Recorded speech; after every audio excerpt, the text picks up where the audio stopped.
আসসালামু আলাইকুম। গত ১৯ বছরে টি-টোয়েন্টি ক্রিকেটে বাংলাদেশে জুলাই মাসে মাত্র ২টা সিরিজ হয়েছে। একটা হয়েছে ২০২৩ সালে আফগানিস্তানের সঙ্গে, আরেকটা হয়েছে ২০১৫ সালে সাউথ আফ্রিকার সঙ্গে। আদারওয়াইজ গেল ১৯ বছরে জুলাই মাসে বাংলাদেশের মাটিতে কোনো টি-টোয়েন্টি সিরিজ হয় নাই। এর অন্যতম বড় কারণ হচ্ছে এই সময়টা মূলত বাংলাদেশের মাটিতে অফ সিজন, এবং এই অফ সিজনের সময়টাতে বেটার উইকেট প্রডিউস করাটাও কিন্তু একটু ডিফিকাল্ট একটা বিষয়, কারণ প্রচণ্ড পরিমাণে বৃষ্টি থাকে এবং বৃষ্টির সময়টাতে যে বিষয়টা আসলে মূলত ঘটে সেটা হচ্ছে উইকেটটা ড্রাই হতে পারে না। মূলত একটা বেটার উইকেট প্রডিউস করার পেছনে সবচেয়ে উল্লেখযোগ্য ব্যাপারটা হচ্ছে, বা প্রথম শর্তটা হচ্ছে, উইকেটটা ড্রাই হতে হবে। দুইভাবে উইকেট ড্রাই করা যায়। একটা হচ্ছে একদম ডিরেক্ট সানলাইট বা সূর্যালোকের মাধ্যমে, দ্বিতীয়ত যে বিষয়টা সেটা হচ্ছে একদম মাটির রুট থেকে বা ঘাসের রুট থেকে সেটাকে আর্টিফিশিয়ালি ড্রাই করা। কিন্তু যখন প্রচুর পরিমাণে বৃষ্টিপাত হয়, বিশেষ করে এই সিজনটাতে, ওই সময়টায় কিন্তু আলটিমেটলি উইকেটটা ড্রাই হতে পারে না।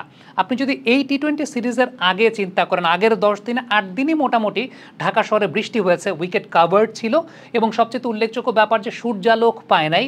আর এমনিতেও আর্টিফিশিয়াল ওয়েতে যখন সেই জায়গাটাকে ড্রাই করানোর চেষ্টা করা হবে, সেই চেষ্টাটাও কিন্তু খুব বেশি করা যায় না, কারণ প্রচুর পরিমাণে বৃষ্টিপাত ছিল। এখন এই জিনিসটা তো আসলে মূলত একটা সায়েন্স, একটা বিজ্ঞান, মাটির বিজ্ঞান। এখন আপনি যদি সূর্যালোক না থাকে বা আপনি যদি ঠিকঠাক মতো পরিচর্যা করতে না পারেন, তাইলে বেটার উইকেট প্রডিউস করাটা আসলে ডিফিকাল্ট। এবং এই সিজনটাতে, জুলাই মাসের এই সিজনটাতে, বিশেষ করে এই বছর তো আরও বেশি মাত্রায় বৃষ্টিপাত হয়েছে, লাস্ট 10-12 দিন আরও বেশি মাত্রায় বৃষ্টিপাত হয়েছে।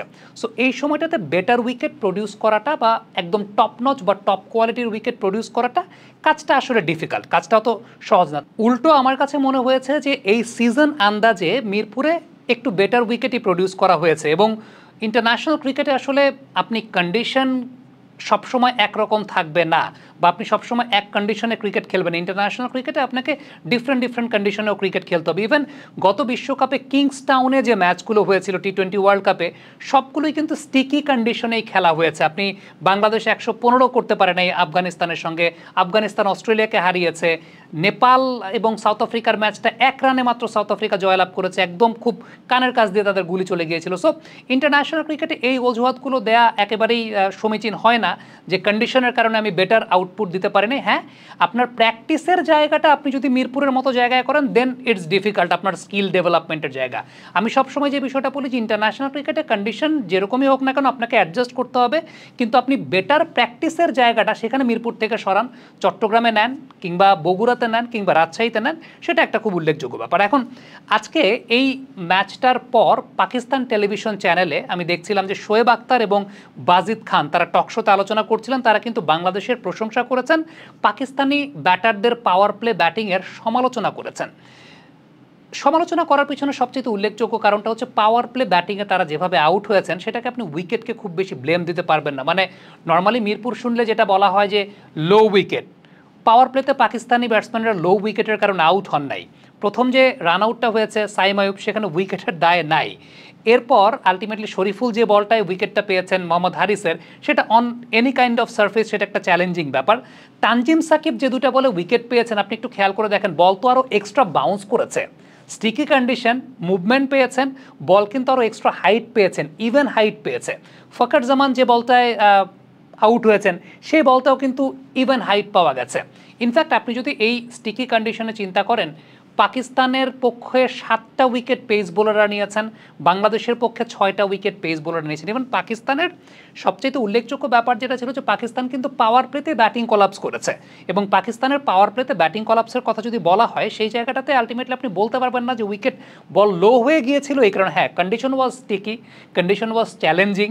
এবং আবারও বলছি যে বাংলাদেশে জুলাই মাসে এই ধরনের বৃষ্টি বা স্যাঁতস্যাঁতে ওয়েদারে ডিফিকাল্ট ভালো উইকেট প্রডিউস করাটা, কারণ দিন শেষে এটা তো একটা সায়েন্স, বা দিন শেষে এটা একটা বিজ্ঞান।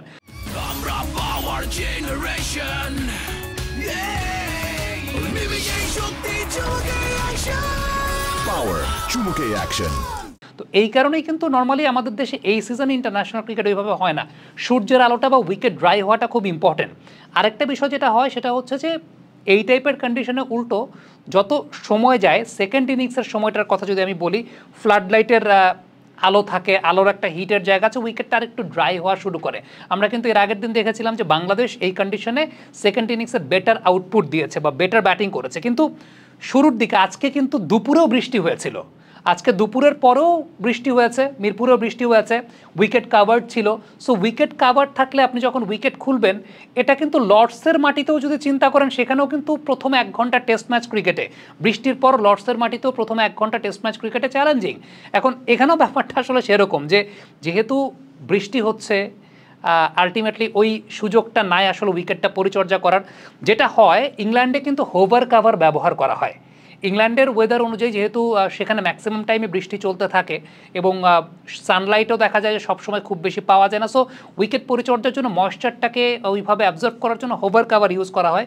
কিন্তু আমাদের বাংলাদেশে আলটিমেটলি একটা হোভার কাভার পড়ে আছে, কিন্তু সেই জায়গাটার কতটুকু ব্যবহার আমি জানি না।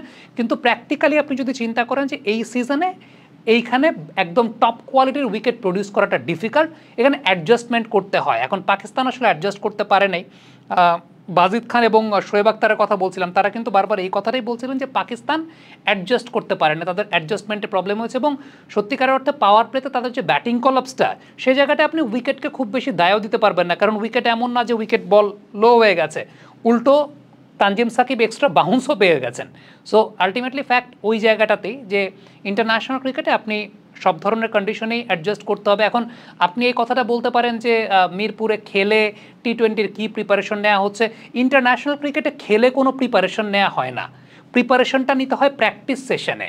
সো প্র্যাকটিস সেশনটা সেটা রাজশাহী বা বগুড়া বা চট্টগ্রাম সে সমস্ত জায়গায় হইলে পরেই বেটার, সেটা আমি মনে করি। কিন্তু ইন্টারন্যাশনাল ক্রিকেটে আপনাকে যে কোনো জায়গায় ক্রিকেট খেলতে হবে, ওইটা আপনার যে কোনো জায়গায় ক্রিকেট খেলতে হবে। একটা বিষয় চিন্তা করে দেখেন, সেটা হচ্ছে মিরপুরে কিন্তু গেল 2 বছর আপনি কোনো টি-20 খেলেনই নাই, অ্যাপার্ট ফ্রম দ্য জিম্বাবুয়ে সিরিজটা আমি বাদ দিলাম।